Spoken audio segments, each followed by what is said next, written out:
అండి. ఎంత బిజీ షెడ్యూల్లో చిన్న రిలీఫ్ కోసం ఈ టెన్షన్స్ అన్నట్ల నుంచి నన్ను ఓ పర్సన్ వచ్చి డ్రైవ్ తీసుకొచ్చారండి. ఎవరో తెలుసా సార్? ఎవరో తెలుసా అండి? Thank you Charan sir.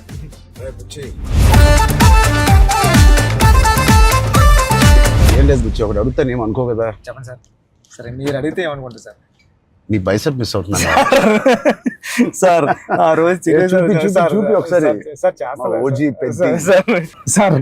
Viral అయిపోయిందంటే నన్ను ఎవరు చూడలేదు ఆ మేకింగ్ వీడియో. చిరంజీవి గారి ముందు నువ్వు చూపించిన బైసెప్ ఓజీ పెద్ది అని కూడా అనౌన్స్ చేస్తుంది. హెల్త్ బాగుండాలి sir. Thank you sir. Sir నేను ఒక విషయం చెప్పాలి సార్. చెప్పండి సార్. నేను జిమ్ కి దిల్షునగర్ లో చదువుకున్నప్పుడు, ఎంబీఏ చదువుకున్నప్పటి నుంచి నేను జిమ్ కి డబ్బులు కట్టాను సార్.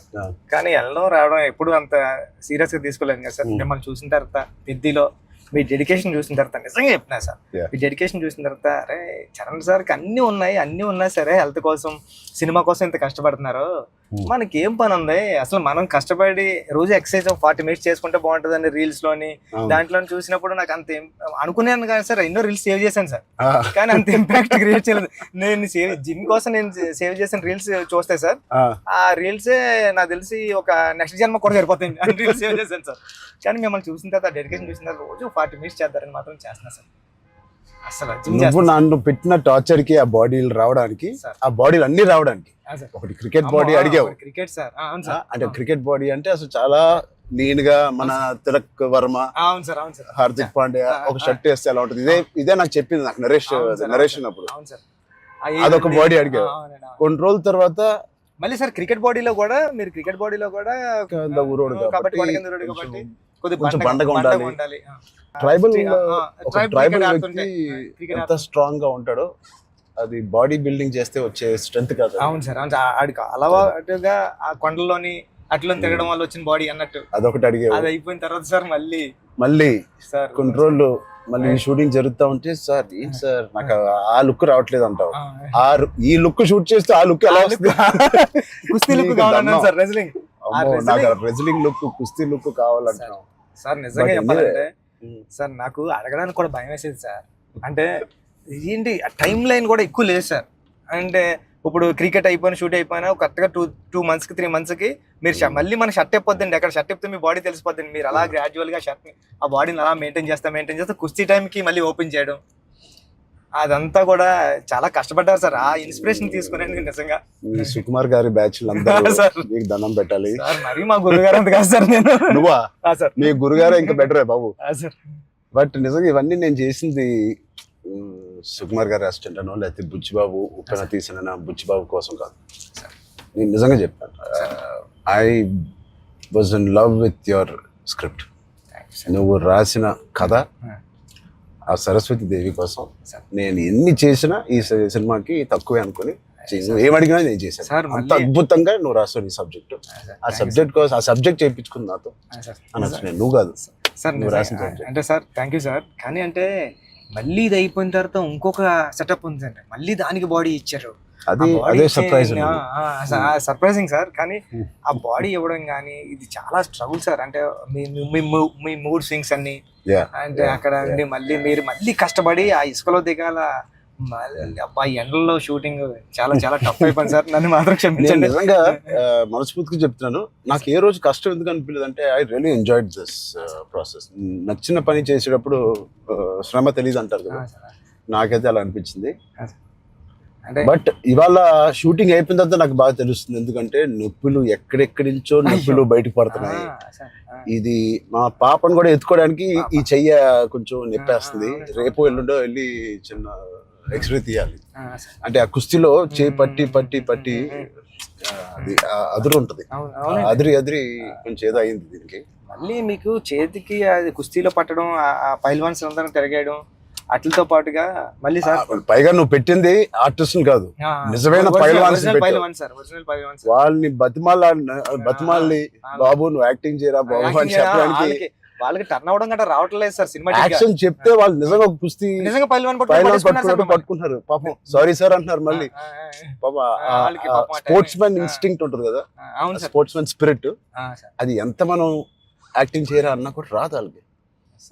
నాకే ఊపు వచ్చే ఒరిజినల్ గా వచ్చేసి మిమ్మల్ని మీ ఒక ఫైల్ మన్ అయితే పట్టుకొని వచ్చేసి టప్ మని మీ నెక్క దగ్గర పట్టుకొని అది ఎందుకు సార్ కుస్తీలో మీ కొన్న మీద అంత తప్ప అయితే నేనైతే పానిక్ అయిపోయాను సార్ నేను లేచి అదైతే చాలా అంటే దేవుడు ఉన్నాడు కాబట్టి జరిగింది సార్ కన్ను మీద అంటే నాకు చిరంజీవి సార్ ఏం చేస్తారని భయం వేస్తుంది. సెకండ్ హాఫ్ మనం సినిమా రన్ త్రూ లో కదా తీసాం. అవును సార్, సినిమా రన్ త్రూ లోనే మన షూటింగ్ కూడా సీనిక్ ఆర్డర్ లోనే తీసాం మన సినిమా.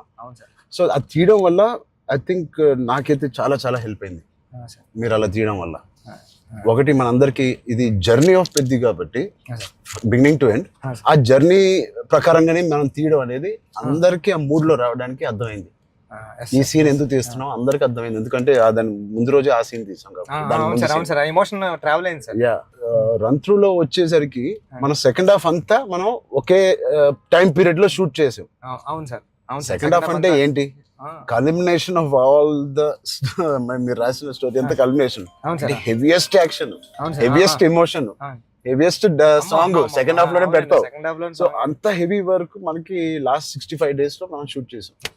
నిజంగా దేవుడు లేకపోతే అంత హెవీ వర్క్, అన్ని కుస్తీ ఫైట్లు, క్లైమాక్స్ ఫైట్, క్లైమాక్స్ సాంగ్, ఇంకో సాంగ్ రేరే రారా ఏమి మనకేం అవ్వకుండా మీకేం అవ్వకుండా నాకేం అవ్వకుండా జరిగిందంటే అది నిజంగా పెద్దకున్న బలం. అది పెద్ద సబ్జెక్ట్ కి పెద్ద స్క్రిప్ట్ చేయించుకుంది తప్ప. లాస్ట్ 75 days షూట్ చేస్తాను సార్. ప్రతి సినిమాలో నాకు ఏదో ఒక యాక్సిడెంట్ అవుతూనే ఉంది. RRR లో కూడా కాలు ఎరక్కొట్టుకున్నాను, రంగస్థలం కూడా ఒకటి ఏదో అయింది నాకు గుర్తులేదు. గేమ్ చేంజర్ లో ఇక్కడ లిప్ కట్ అయిపోయింది, ఇక్కడ ఇది అయింది. కానీ ఎక్కడ ఒక్కరోజు మన షూటింగ్ ఆపింది లేదు. అది నిజంగా అది దేవుడు. ఇంకేంటి బుజ్జి సార్ పోస్ట్ ప్రొడక్షన్ ఎలా జరుగుతుంది చెప్పు, సరదాగా అడుగుతున్నా. సార్ రెహమాన్ సార్ అంటే నేను ట్వీట్ వద్దాం అనుకున్నాను సార్, ఎర్రకొట్టి సార్ RRR అని. అంటే మళ్ళీ 2 ఎట్లా అయిపోతుందో నేను వేయలేదు సార్. నెక్స్ట్ లెవెల్ RRR ఇచ్చారు sir Rahman sir. Okay, next level అండి. అంటే ఎమోషన్ కానీ నాకు నేను వెళ్ళి కూర్చున్నాను సార్. నిన్నే కూర్చుంటే ఇది మన సినిమా మన విజువల్ ని నెక్స్ట్ లెవెల్ పట్టుకుపోయారు సార్. ఓకే, రెహమాన్ గారు కానీ, రత్నవేల్ సార్ కానీ. అసలు అంటే రత్నవేల్ గారి నుంచి మాట్లాడారు. మనం అనుకున్నప్పటి నుంచి అది ఎంత పెద్ద అసెట్ రత్నవేల్ గారు. ఇట్ ఈస్ అంటే బ్యూటీ షాట్స్ ఇచ్చారు, కమర్షియల్ షాట్స్ ఇచ్చారు, అండ్ కథని అర్థం చేసుకునే విధానం. రత్నవేల్ గారు మించిన కెమెరామెన్ నేనైతే పని చేయలేదు. ఉండే ఉంటారు కానీ నేనైతే పని చేయలేదు సార్. ఎందుకంటే సార్ రండి సార్, ఇప్పుడు నేను ఫస్ట్ సినిమా చేశాను సార్, ఇది second cinema and second film sir నాది. ఇంత పెద్ద కెమెరామ్యాన్ ఉండడం వల్ల నాకు చాలా పెద్ద సపోర్ట్ వచ్చింది సార్. రండి సార్ లాంటి ఉండడం వల్ల నేను ఏమైనా మిస్టేక్లు చేసినా సరే ఇది కాదు, ఇది చూసుకో ఒకసారి ఆలోచించుకొని వచ్చి చెప్పడం కానీ, బిగ్ బ్రదర్ దాంట్లో నో డౌట్ సార్. అంత ఆయన కరెక్ట్ చేయడం కానీ అవన్నీ నేను చూసి దాన్ని ఒక్కొక్కసారి ఆయన నెక్స్ట్ లెవెల్ పట్టిపోయారు సార్. వచ్చి ఇలా చేద్దాం మనం అని. లైటింగ్ మాత్రం వేరే స్థాయిలో ఉంటుంది అసలు. సార్ మీకు చెప్పాలంటే ఢిల్లీ ఎపిసోడ్, ఢిల్లీలో ఎలా ఉన్నారంటే సార్ మీరు ఢిల్లీ ఎపిసోడ్ నాకు మిమ్మల్ని చూసిన ప్రతిసారి కళ్ళంట నీళ్ళు వస్తారు సార్. ఐ థింక్ నా ఫేవరెట్ ఎపిసోడ్ చెప్పొచ్చు లేదో తెలియదు ఇస్ ద ఢిల్లీ ఎపిసోడ్. అంటే నీ కథ మొత్తం నువ్వు ఇందాక 2 గంటలన్నర కథ లేదా 3 గంటల కథ, ఆ ఢిల్లీ ఎపిసోడే మీ కథ. అవును సార్. ఢిల్లీ నేను ఢిల్లీ ఎడిటింగ్ రూమ్ లో చూసిన ప్రతిసారి మీకు కాల్ చేశాను సార్. నవీన్ అంటున్నారండి, ఎడిటర్ నవీన్ ఏమన్నాడంటే అండి, నవీన్ అన్న వచ్చి నువ్వు చూసిన ప్రతిసారి 20 కాల్ చేస్తున్నావు అని. అంటే దాంట్లో ఫ్రేమ్ తీసి కట్ చేద్దామన్నా సరే నాకు భయం వేసి తీద్దామా లేకపోతే ఇది ఒక్కటే తీసేద్దామా అంటే, నువ్వు ఒకసారి గుర్తుపెట్టుకో ఈ విజువల్ చూసిన ప్రతిసారి నువ్వు రామ్ చరణ్ సార్ కాల్ చేసావు, నువ్వు ఎలా చేస్తావు ఇది అంటే అవునా అయితే తీనని మళ్ళీ దాన్ని హోల్డ్ చేసి దాని బిఫోర్ ఎక్కడ కట్ చేశాను కానీ ఢిల్లీ కట్ చేయలేదు సార్. ఢిల్లీ ఎపిసోడ్ నాకు సినిమాలో నాకు ఫేవరెట్ ఎపిసోడ్. అవును సార్. ఢిల్లీలో అప్పుడు టెంపరేచర్ కూడా చాలా చలండి, పక్కన షూటింగ్ చేయడానికి కూడా అవన్నీ క్లైమేట్ కూడా కంట్రోల్ లేదు సార్. బట్ ఢిల్లీ ఎపిసోడ్ మాత్రం ఢిల్లీ అని అనుకున్నాం, ఎలా షూట్ చేయాలని అనుకున్నాను. ఆ ఒక్క ఎపిసోడ్ కి రాండీ గారికి 100% మార్క్స్ ఇచ్చారు సార్. అందుకని దాన్ని వైడ్ రేంజ్ ఫ్రేమ్స్ తో స్పాన్ కానండి, అంత కలర్ టోన్ కూడా ఢిల్లీ దగ్గర కలపలే ఫిల్మ్ కలర్ టోన్ మార్పు సార్. లుక్ అండ్ ఫీల్ కూడా మొత్తం అంతా ఢిల్లీ ఎపిసోడ్ లోనే ఒక వ్యవసాయం ఉంటది కాబట్టి మన సినిమాలో కదండి. ఎమోషన్ అంతా హోల్డ్ చేయడం కానండి. వచ్చే ట్విస్ట్ ఆ, will be the biggest twist in the అవును whole సార్ film. అవును సార్ అవును సార్ అది ఎలా రాసావో నాకు తెలియదు. సార్ నేను ఉప్పెనలో నువ్వు రాసిన ఆ పాయింట్ కన్నా సార్ ఇది ఇంటూ 100. అవును సార్ సార్ నేను అది చెప్పాలనుకున్నప్పుడు కూడా అంటే ఒక స్టార్ హీరోకి అలాంటి పాయింట్తో ఎలా వర్కౌట్ అవుతుంది అన్న థింగ్ ఉంటూ కూడా సార్ అక్కడే హీరోయిజం ఒక ఒక 50 times పెరిగిపోతుంది సార్. అలాంటి సిచ్యువేషన్లో హీరోయిజం పడిపోతుందండి. అలాంటి సిచ్యువేషన్లో ఈ కథలో అలా సెట్ అయింది సార్. హీరోయిజం నెక్స్ట్ లెవెల్కి వెళ్ళి కూర్చుంటారు సార్ అక్కడ. చాలా కన్విక్షన్ తో రాసావు. అది అందరిలో ఎక్కిపోయింది నీ కన్విక్షన్. అంటే షార్ట్ లో నువ్వు నాకు ఇంకా గుర్తు, మా ఇంటికి 3 అవును years సార్ back వచ్చింది సార్. అవును సార్ బాగా గుర్తుంది సార్ మీకు. 3 years back వచ్చినప్పుడు సార్ సార్ నువ్వు నేను సుకుమార్ గారు కూర్చుని అవును. కథ వినాలని డిసైడ్ చేసిన రోజు అవును సార్ నువ్వు ఎలా చెప్పావంటే కదా 2.5 hours నాకు ఇంకా గుర్తుంది. 2 hours 40 minutes 45 minutes అవును సార్ కింద మంచి మ్యాట్ అన్ని వేయించి కిందే కూర్చుంటాను. సరే బాబు. మీరు కింద దిగిపోయారు సార్. నేను మీరు కింద కూర్చున్నారు. అన్ని సీన్ పేపర్ వేసి dialogue to dialogue sir scene to scene run through తో సీన్ ఆర్డర్ తో నువ్వు నాకు ఎక్స్ప్లెయిన్ చేసాను. నేను ఫస్ట్ మెస్ప్రైజ్ అయిపోయాను. నా వైపు ఎక్కువ తలెత్తి కూడా సీన్ వైపు కదా చూసి కూడా నువ్వు చదవలేదు. అవును సార్ తలెత్తి నాతోనే మాట్లాడావు మొత్తం. అంతలాగా నీకు ఎవ్రీ డైలాగ్ గుర్తిపోయింది. నువ్వు ఎన్ని సంవత్సరాలు రాసావు ఈ సినిమా నాకు తెలియదు కానీ బహుశా 4 years 4 years సార్. 4 years ఉప్పిన తర్వాత ఆర్ట్ ఎప్పటి నుంచో అవును సార్ ఉప్పిన తర్వాత డెవలప్ చేసావు. నువ్వు నరేట్ చేసిన గ్రిప్పింగ్ గా నరేట్ చేసిన విధానం కానీ నేను మెస్ప్రైజ్ అయిపోయాను. అసలు ఏ కథ చెప్తున్నాడు తర్వాత చెప్పిన విధానానికి నేను సార్. నాకు డౌట్ సార్, కథే అంటే అక్కడ రామ్ చరణ్ సార్ కాదు, బుచ్చిబాబు కాదు, అంటే కథే అంటే కథను నమ్మిన డైరెక్టర్గా నేను వచ్చాను సార్. కథను నమ్మిన డైరెక్టర్గా వచ్చి మీకు నేరేషన్ ఇచ్చినప్పుడు నాలో భయాలు చాలా ఉన్నాయండి. ఇలాంటి స్క్రిప్ట్ ఓకే చేయడానికి, ఇలాంటి ఎమోషనల్ డ్రామా అంటే పెద్ద అంటే యాక్షను, క్రికెట్, రెజ్లింగ్ కాదు సార్. పెద్ద అంటే ఎమోషను. నేను నేరేషన్ ఇచ్చిన ప్రతిసారి నా కళ్ళంట నీళ్ళు వచ్చాయి సార్. అరే అంటే ఏడ్ చేస్తున్నాను కాబట్టి ఏడ్ చేసిన కొన్ని సీన్లు అక్కడ చెప్పడం కూడా తోసేసేవాడి సార్. కానీ ఇలాంటి స్క్రిప్ట్ని మీరు విన్నప్పుడు మీ ఫీలింగ్ అంటే మీరు ఏమనుకున్నారు సార్? అంటే ఇలాంటి స్క్రిప్ట్ చెయ్యాలనుకున్నారా వద్దా? సుకుమార్ గారు ఇచ్చిన కాన్ఫిడెన్స్ వల్ల, సుకుమార్ గారి బ్యాచ్ వల్ల ఆయన ఎందుకో నన్ను చేయమని అడగడం ఏదో ఉంటుంది. లేకపోతే నాకు లేదు కదా ఇంకేదో ఉంది కదా అనుకునే టైంలో సడన్ గా ఇది చేసాము. మన ఇద్దరం ఎప్పటి నుంచో రంగస్థలం టైం నుంచి మనం ఇద్దరం పని చేయాలనుకున్నాం. అవును సార్. అది ఇంత తొందరగా ఫస్ట్ సుకుమార్ గారు ఏదో ఉంటే తప్పని మనకి చెప్పారు. బట్ నాకు ఏం నచ్చిందంటే పెద్ద అనే ఫిల్మ్ లో నువ్వు అన్అడల్టరేటెడ్ గా అంటే ఏవి కమర్షియల్స్ గా ఆలోచించడం కానీ ఫ్యాన్స్ పరంగా కానీ ఏ ఉద్దేశం లేకుండా ఆ కథకి ఏది న్యాయం అదే నువ్వు రాసావు, అదే నాకు చెప్పావు. అక్కడ నీ నిజాయితీ నాకు ఫస్ట్ నచ్చింది. నా క్యారెక్టర్ లో ఉన్న నిజాయితీ నచ్చింది. పెద్దిగాడి క్యారెక్టర్ లో ఉన్న నిజాయితీ నాకు నచ్చింది. దాని తర్వాత ఏదేమైనా లైఫ్ లో ముందుకు సాగుతూ వెళ్ళాలి అనే point is the biggest point of Peddi. Hurdles వచ్చిన ఇంకోటి ఇవన్నీ దేనికి చేస్తున్నారు, ఆ కథ ఏంటి, ఆ కథ ఇవన్నీ దేనికి చేస్తున్నారు, ఇన్ని ఆటలు ఎందుకు ఆడుతున్నారు, అదేంటి cross over athlete. Main point అది sir. Main point cross over athlete. ఆ క్రాస్ ఓవర్ అథ్లీట్ ఒక అథ్లీట్ గా వెళ్ళొచ్చు, ఒక కొంత దూరం వరకు తన జీవితంలో ఏదో ఒకటి సాధించవచ్చు. ఇంత తపంతో how come he went that far to do that and achieve that goal. That I feel identity, గుర్తింపు కోసం. సార్ నిజంగా చెప్పాలంటే ఈ కథ రాయడానికి మెయిన్ కారణం, మీ దగ్గరికి వచ్చి నేరేషన్ ఇవ్వడానికి కారణం అంటే మీరు ఎప్పుడో మెరుపు టైంలో ఎప్పుడు ఎంట్రీ చేస్తే నాకు స్పోర్ట్స్ సినిమా చేయాలని కోరిక అన్నారు సార్. అంటే సార్ 10 రోజులు చేసిన అప్పుడున్న టెక్నాలజీ, ఆ గేమ్ తీసే టెక్నాలజీ కానీ స్పోర్ట్స్ లేకపోతే ఏదో కుదరక అది నిజంగా ఈ రోజు నాకు నేను అనుకున్నాను సార్. ఆ రోజు చరణ్ సార్ ఒక స్పోర్ట్స్ చేయాలనుకున్నారు, ఈ రోజు నేను క్రాస్ ఓవర్ పెట్టి అని ట్రై చేశాను సార్. సార్ అంటే ఇది నిజంగా చెప్పాలంటే ఒక మాట ఉంది సార్. ఉప్పిన తర్వాత ఉప్పిన రిలీజ్ అవ్వలేదండి. కోవిడ్ టైంలో ఉప్పిన ఓటీటీకి అంటున్నారు సార్. ఓటీటీ వేసేద్దాం.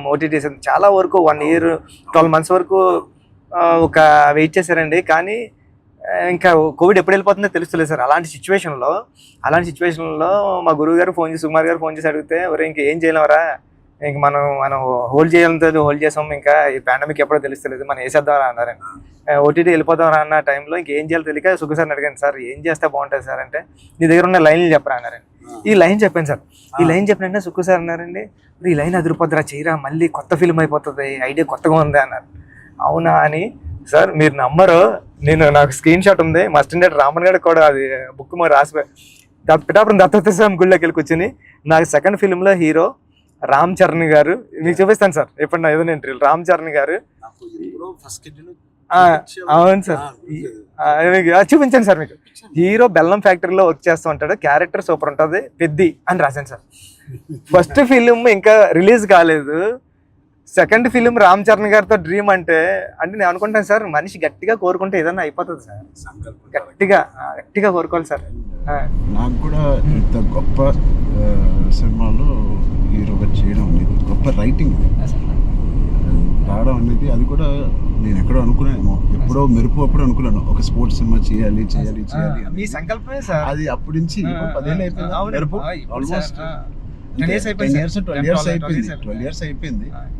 ఆ 12 years నుంచి నా కోరిక, నీ కోరిక ఏదో సరే ఇద్దరిని సుకుమార్ గారు కలిపారు. సుకుమార్ గారు దేవుడు మా గురుగారు తీసుకొచ్చి, అందుకే నేను ఎప్పటికీ మా గురుగారు 2 పని ఉంటాను సార్. నిజంగా ఏదైనా అంత గట్టిగా అనుకోవాలనేది నాకు మళ్ళీ అనిపించింది. అనుకుంటే సాధ్యం అవుతుంది అనేది, అనుకుంటే అవుతుంది అన్నారు. మీరు ఏదైతే అన్నారో ఇదే మన కథ సార్. పెద్దిగాడు ఏది వదలడండి, పెద్దిగాడు పట్టుకుంటే అంటే చిన్న చిన్న ఇన్సిడెంట్లకే ఈ జనరేషన్ అంతానే అది కాదు, ఇది అవుతులేదు అని కొద్ది ప్యానిక్ అయిపోయి రకరకాల డెసిషన్ తీసుకున్నారు కదా సార్. అలాంటి సిచ్యువేషన్లో పెద్ది చాలా ఇన్స్పిరేషనల్ క్యారెక్టర్ సార్. పెద్దిగాడు అందరికీ హృదయంలో ఉండిపోతారు సార్.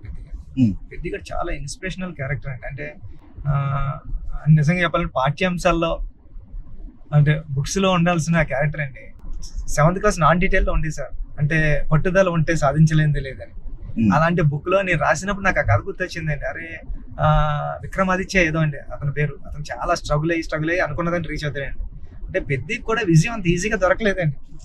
పెద్ది చాలా స్ట్రగుల్ అవుతా తన విజయాన్ని, తన డెస్టినేషన్ ని, తన గోల్ ని రీచ్ అవ్వగలిగాడు కానీ అంత ఈజీగా ఈ జనరేషన్ చిన్న వాటికే కొద్దిగా ప్యానిక్ అయిపోయి అది కాదు ఇది కాదు అంటారండి. ఇది చాలా ఈ జనరేషన్ సెట్ అవుతుంది, ఈ జనరేషన్ కి చాలా ఇన్స్పిరేషనల్ స్టోరీ. మోటివేషన్ అంటే ఐ ఫీల్ ఒక వ్యక్తికి మోటివేషన్ దొరకడం పొద్దున్న లేచి, అంటే ఇలాంటి సిచ్యువేషన్ వచ్చి నా లైఫ్ లో కూడా వచ్చింది.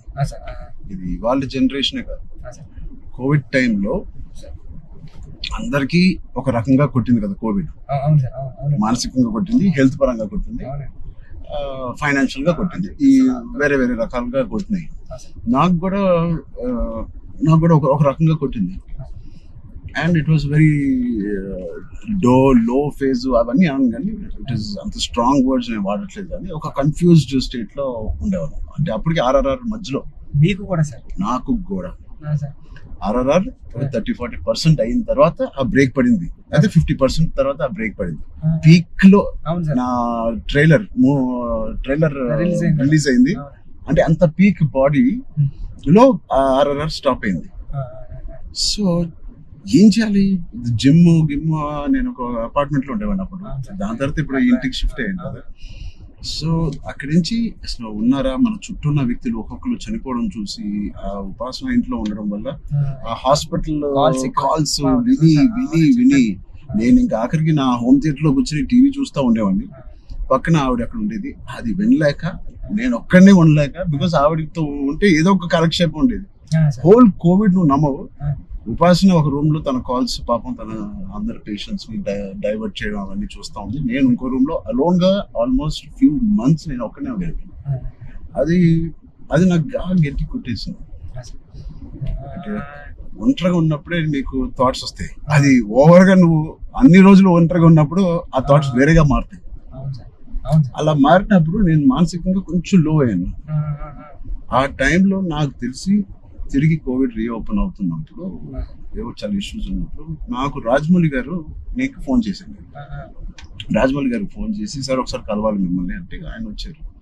ఏం చేయాలంటే మళ్ళీ షూటింగ్ స్టార్ట్ అవుతుంది, నాకు అదే జోష్, ఏదైతే షూటింగ్ మనం ఆపామో టైంలో నాకున్న జోష్ అది రావట్లేదు సార్. నాకు ఏంటో అర్థం కావట్లేదు. ఇంత పెద్ద సినిమా, ఇంత పెద్ద డైరెక్టర్తో నేను చేస్తున్నాను, ఏమవుతుంది నాకు, ఎందుకు నాకు మోటివేషన్ రావట్లేదు అంటే, ఆయన చెప్పిన మాట ఇవాల్టి వరకు I have kept it in my heart. ఎప్పుడైనా చరణ్, అది మోటివేషన్ ఏదో ఒక పెద్దది వస్తేనే రాదు. దీనికన్నా పెద్దది ఏముంటుంది, ఆర్ఆర్ఆర్ కన్నా పెద్దది మోటివేట్ చేయడానికి. అయినా నాకు రేపు పొద్దున లెగిసి వర్కౌట్ చేసి మీ షూటింగ్ కి రావాల్సిన మోటివేషన్ నాకు రావట్లేదు. అందం ఏంటి నేను. సో చరణ్ అలా కాదు, షూటింగ్ కి ఇంకా 20 days టైం ఉంది. ఇంకో 20 days లో లాక్డౌన్ ఓపెన్ చేస్తున్నారు, ఫస్ట్ లాక్డౌన్. సో నీకు 20 days టైం ఉంది. ఒక పని చెయ్యి, స్టార్ట్ స్మాల్. ఈ రోజు నేను ఇవాళ లెగిసి ఏదో పని అనుకోవాలి, ఆ పని కోసం నువ్వు లెగాలి, ఆ పని దొరకాలి. ఆ పని ఏంటి, ఏమి లేదు ఇప్పుడు కోవిడ్ లో. ఆ పని ఏముంటది, ఎలా ఉండదు. నా బెడ్రూమ్ ద బెస్ట్ బెడ్రూమ్, అంటే క్లీనెస్ట్ బెడ్రూమ్ ఇన్ జూబ్లీహిల్స్ లాగా మార్చాలి. అంటే ఎవ్రీ కార్నర్ క్లీన్ చేసుకోవడం అంటే అదే పని. ఇంకా ఒక పని వెతుక్కోవడం అనమాట, ఒక కారణం వెతుక్కోవడం ఆ రోజు లెగడానికి. ఇవాళ లెగిసి జూబ్లీహిల్స్ లో నా రూము, నా ఇల్లు ద బెస్ట్ క్లీనెస్ట్ హౌస్ గా ఎలా మార్చాలి. స్టీమింగ్ చేస్తానా, లేకపోతే కడుగుతానా, లేకపోతే క్లీనింగ్ చేస్తానా, ఎప్పుడెప్పుడు నుంచో ఉన్న బట్టలని తీసి పడేస్తానా, అది. లేదా నా garden should be the best garden in Jubilee hills. ఆ ప్లాంట్స్ ని, ఆ కలుపు మొక్కలు తీసేయడం అన్ని నేను చేసి ద బెస్ట్ గార్డెన్ అని నేను నిరూపించుకోవాలి. అది చిన్నదైనా పెద్దదైనా. క్యూట్ గా ఒక ఆ బాల్కనీలో ఉన్న అపార్ట్మెంట్ అయినా the best apartment balcony in the whole apartment గా ఎలా చేయాలి. ఆ చిన్న చిన్న కారణాలు వెతుక్కొచ్చారండి ఇలాగా. లేకపోతే నువ్వు బిల్డ్ చేసే నీ ఫామ్ హౌస్ ఏదైతే ఉందో, ఆ best farm house with all your horses అన్నిటితో నువ్వు చెయ్యి, దాని మీద దృష్టి పెట్టు. సో నువ్వు పొద్దున్న లెగిసి ఓకే నేను కన్స్ట్రక్షన్ వాళ్ళతో మాట్లాడి ఫామ్ హౌస్కి వెళ్ళి ఏదో ఒక పని పెట్టుకోవాలి. మనం ఒక మోటివేషన్ పెట్టుకోవాలి మన లైఫ్ లో. చిన్నగా స్టార్ట్ చేయి. ఆ చిన్న స్టార్ట్ చేసిన మోటివేట్ అవుతావు నువ్వు. ఇంట్లో మొదలైన మోటివేషన్ అది పెద్దగా చేరి అది నేను ఎగ్జాక్ట్ గా వర్డ్ టు వర్డ్ నేను ఫాలో అయ్యాను. ఇవాళకి 3-4 years there was not one day where I was demotivated. So Peddi గారిది coming to the point, Peddi also is like that. ఏంటి అవకాశాలు అనేది ఎత్తుకుంటా ఉంటాడు లైఫ్ లో. ఇది అది పోయిందా, ఇది కూలిపోయాడా, ఎన్ని అడ్డంకులు వచ్చినాయి అతనికి అని చూసుకోకుండా, ఉన్న దాంట్లో సరిపెట్టుకోకుండా కూడా మళ్ళీ దాంట్లో బెస్ట్ ఎలాగా ఉంటాడు అనేది ఒక ఫస్ట్ హాఫ్ నుంచి ఇంటర్మిషన్ లో ఒకలాగా, ఇంటర్మిషన్ తర్వాత ఇంకోలాగా. Whatever happens the life should go on, life should keep going on. ఆ లైఫ్ ఎలా గో ఆన్ అవ్వాలంటే దానికి ఒక పర్పస్ ఎత్తుకోండి. ఆ పర్పస్ నేను చెప్పినట్టు చిన్న చిన్నగా ఉండొచ్చు, పెద్ద ఉండొచ్చు. నేనే అనుకున్నాను చాలా బాగా మాట్లాడారు. లేదు, ఐ థింక్ ఇవన్నీ కోవిడ్ నుంచి, కథ నుంచి వెరీ వెరీ ఇన్స్పైరింగ్ కథ. ఈ మధ్య ఒక ఇన్స్పైరింగ్ కథల్లో నేను చూడడం అనేది నేను ఎక్కడ చూడలేదు. అంటే ఒకప్పుడు లగాన్ చూసాను, ఒక దంగల్ చూసాను, స్వయం కృషి ఉంటదండి. అంటే సార్ ఇది ఉంటూ అంటే ఎక్కడ కమర్షియలైజ్ తగ్గదు సార్ పెద్ద. అంటే ఒక స్టార్ హీరోతో ఇలాంటి ఆర్గానిక్ కథ చెప్పడం అంటే చాలా టఫ్ జాబ్ సార్. ఈ రెండు బ్లెండ్ చేయడం. తమ్ముడు అనే సినిమా కరాటే ఇవన్నీ ఉండి చాలా బేవర్స్ గా తిరిగే ఒక తమ్ముడు ఒక కారణం వల్ల ఒక పర్పస్ వెతుక్కుని నేను ద బెస్ట్ గా అవ్వాలి, మా ఫాదర్ కి నిరూపించుకోవాలి. సో ఆయన పర్పస్ ఆ ఫాదర్ కి నిరూపించుకోవాలి. అంతేనా?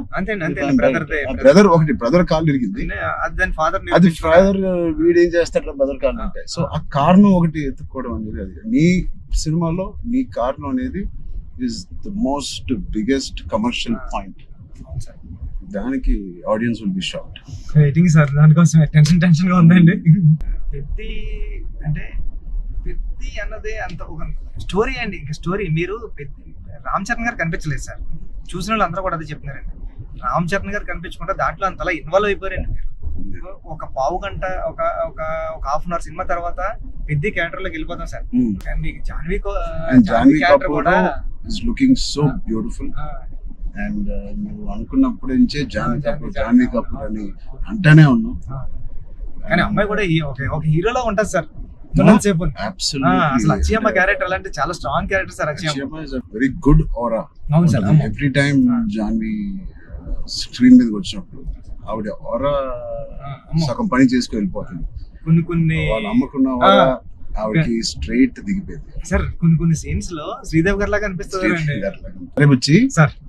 సరదాగా మాట్లాడుకుందాం, అన్ని అయిపోయినాయి. సార్ ఇప్పుడు నిజమైన టాపిక్ మాట్లాడదాం. సార్ చెప్పండి సార్. నిజంగా ఒక మంచి సినిమా తీయాలంటే ఎంత శ్రమ పడతాం మనకు తెలుసు. అంటే ఏది ఇచ్చినా కొద్దిగా మంచి కంటెంట్ ఇవ్వాలని అందరూ గర్వపడే సినిమా, నిజంగా అందరూ ఇన్స్పైర్ అయ్యే సినిమా. ఫ్యాన్స్ అందరికి అది నిజం సార్. ఎందుకంటే చాలా మంచి సినిమా తీశారు మా హీరో గారు అన్న చెప్పుకోవడానికి అంత ఉంటది సార్. మీకు గుర్తుందా సార్, ఈ సినిమా తర్వాత చాలా మంచి పేరు వస్తుంది, మీకు చాలా మంచి పేరు వస్తుంది అని చెప్తున్నారు. మంచి కదా కాదు సార్, ఇంకా మంచి పేరు వస్తుంది అని. అంటే సార్ మీరు ఒక మాట అన్నారు, ఇన్స్పైరింగ్ పర్సనాలిటీ లైఫ్. అవును సార్, మీరు ఒక మాట అన్నారు గుర్తుంది సార్. అప్పుడు ఉపాసన మేడం గారు ఉన్నారండి. ఉపాసన గారు అంటే బుచ్చి నాకు మంచి పేరు వస్తుంది అంటే ఈ పేరు ఏదో పెళ్లికి ముందు వచ్చింటే ఇంకా ఇంకా మంచి సంబంధం వచ్చింది నాకు అని మేడం పక్కన చెప్తున్నారండి. మేడం అన్నారండి. అంటే అంత మంచి కథ రాసావంటే అసలు సంబంధాలు మనకి అలా లైన్ లో వస్తాయి. అంత అయిపోయింది. రెహమాన్ సార్ ఆర్ఆర్ వర్క్ చేస్తున్నారు. లేకపోతే నేను అవ్వకపోతే సార్తో ఎంత అలాగా నేను రాలేను సార్ అని బతిలాడుకున్నాను. అయిపోయింది వర్క్. ఓలా బుక్ చేస్తాను చెప్తున్నా సార్. చాలా దూరం తీసుకొచ్చారు సార్ మిమ్మల్ని.